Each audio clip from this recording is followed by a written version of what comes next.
जय माता दी। भक्तों, सनातन धर्म में गंगा केवल एक नदी नहीं बल्कि साक्षात मोक्षदायिनी माँ है। वैशाख मास के शुक्ल पक्ष की सप्तमी तिथि यह वो पावन दिन है जिसे हम गंगा सप्तमी या गंगा जयंती के रूप में मनाते हैं। इसी दिन माँ गंगा का पुनर्जन्म हुआ था और वे महर्षि जहन्नु की पुत्री जाह्नवी कहलाई थी। आज के इस वीडियो में हम गंगा के स्वर्ग से पृथ्वी तक आने, महादेव के जटाओं में समाने और फिर ऋषि जहन्नु के क्रोध का पात्र बनकर उनके कान से बाहर निकलने की पूरी कथा का श्रवण करेंगे। यदि आप अपने जीवन के पापों का क्षय और शांति चाहते हैं तो इस कथा को अंत तक पूरा सुने, क्योंकि गंगा का नाम लेने मात्र से 7 जन्मों के पाप धुल जाते हैं। बात त्रेता युग की है। अयोध्या के प्रतापी राजा सगर ने अपनी शक्ति और साम्राज्य के विस्तार के लिए अश्वमेध यज्ञ का आयोजन किया। उस यज्ञ के अश्व की रक्षा की जिम्मेदारी राजा के 60,000 पुत्रों पर थी। स्वर्ग के राजा इंद्र सगर के बढ़ते हुए प्रभाव से भयभीत हो गए। उन्होंने छल किया और यज्ञ के घोड़े को चुराकर पाताल लोक में ले जाकर महर्षि कपिल के आश्रम के पीछे बांध दिया। जब राजकुमार घोड़े को खोजते हुए वहां पहुंचे तो उन्होंने महर्षि कपिल को चोर समझ लिया और उनका अपमान करने लगा।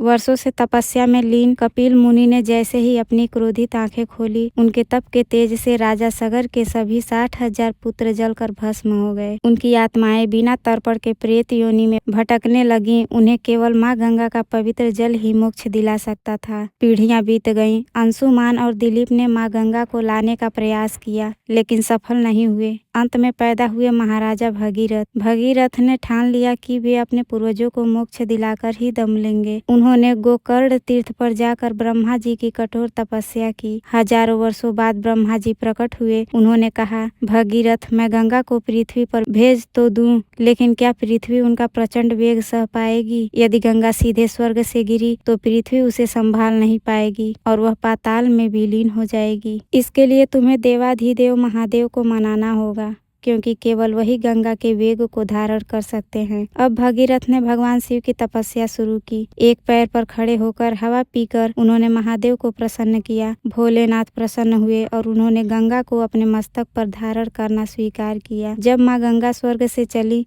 तो उनके मन में अहंकार आ गया।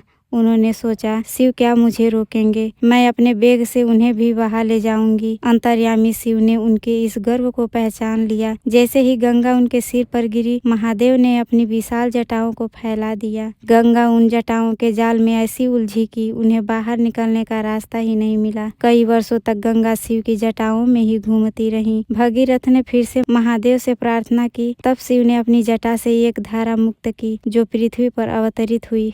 अब गंगा पृथ्वी पर प्रवाहित हो रही थी। भगीरथ अपने दिव्य रथ पर आगे आगे चल रहे थे और पीछे पीछे गंगा की कल कल करती लहरें। मार्ग में शांतिपूर्ण वन और ऋषियों के आश्रम थे। तभी मार्ग में महर्षि जहन्नु का आश्रम आया। ऋषि वहां यज्ञ कर रहे थे। गंगा अपने उल्लास में इतनी मग्न थी कि उन्होंने महर्षि के आश्रम, उनकी कुटिया और यज्ञ की सारी सामग्री को अपनी लहरों में बहा दिया। ऋषि जहन्नु का ध्यान भंग हुआ।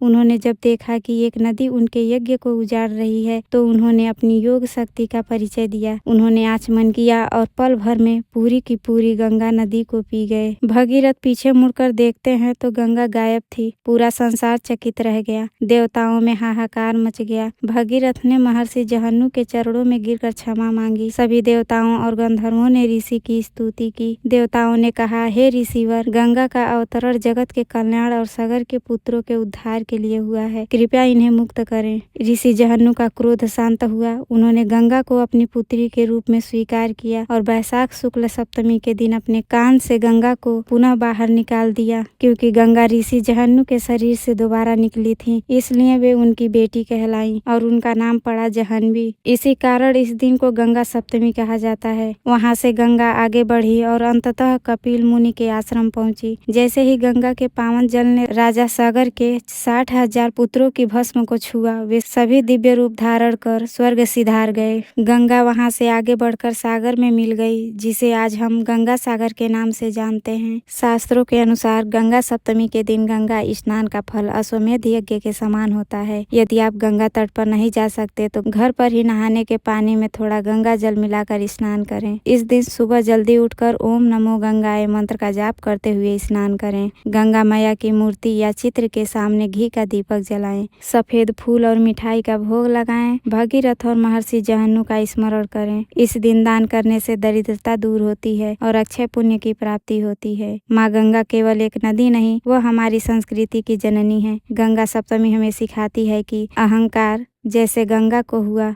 पतन का कारण है और श्रद्धा जैसे भगीरथ की थी असंभव को भी संभव बना देती है। तो भक्तों, आशा है कि गंगा सप्तमी की यह पावन कथा आपके जीवन में शांति और पवित्रता लाएगी। अगर आपको यह कथा पसंद आई हो तो वीडियो को लाइक करें, शेयर करें, कमेंट में जय माँ गंगे लिखना न भूलें। चैनल को सब्सक्राइब जरूर करें। मिलते हैं अगले वीडियो में, तब तक के लिए धन्यवाद।